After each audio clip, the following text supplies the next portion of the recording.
সাহেবের কাছে। আপনার নাম ইজ্জত কসাই কেন? জুলুস সাহেব কি বলবেন? প্রশ্ন কি আমার কাছে? হ্যাঁ, আপনার কাছে। এখন কি বলি বলেন? নাম এর পরে কি আর আমার হাত আছে? মানুষ ভালোবাসে ডাকে আর কি। তাহলে এর ভিতরে কিন্তু একটা ইতিহাস আছে, কি শুনবেন? হ্যাঁ, অবশ্যই অবশ্যই বলুন। ওই কারণে তুই তো ইতিহাসটা আমি তো আর কি কর তো হুজুরের হাতের নিশানা তো ছিলাম 1971 তো একটা সেঞ্চুরি মারছিল, সেই হিসেবে তো আপনারা বুঝতেই পারছেন। আর ইজ্জতের ব্যাপারটা নাই বললাম, সেই হিসেবে নামটা আর কি এটা হয়েছে, মানুষের ভালোবাসা ডাকে তাই আর কি। আচ্ছা আচ্ছা, ধন্যবাদ। আমরা আরেকটি প্রশ্ন যেগুলো প্রস্তুতি নিয়ে নিই। জি দর্শক, আপনার নামটি বলুন, প্রস্তুতি করুন। হ্যালো, আমি পটুয়াখালীর গলাচিপা থেকে বলছি। আচ্ছা দর্শক বলুন।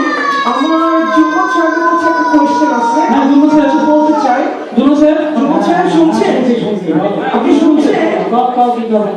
ওই যুবক, তুই কই এখন? তোরে যদি আমি হাতের সামনে পাইছি, তোরে স্লাইস স্লাইস কইরা কুত্তারে একটা দেবো। তোরে ছাড়বো না। কি আপনি তুলে দিব? তুই সামনে আয় খালি। দর্শক শান্ত হন, আমাদের কি লাইভ প্রোগ্রাম অনেকে আমার গাটা বানাইতে আমার আমার অংশটা দিয়ে আসি। তরুণ প্রজন্ম, আপনি কিছু বলবেন? হ্যাঁ, ঠিক আছে। আমি তরুণ, আমি 52, আমি 69, আমি 71, আমি এই শতাব্দীর মঞ্চ। এখান থেকে শুরু হবে আর এক স্বাধীনতা। যুব সাহেব কি বলেন? তরুণ, তোমারে অনেক দিন ধরে ভাবতেছিলাম একটা ধন্যবাদ দেবো।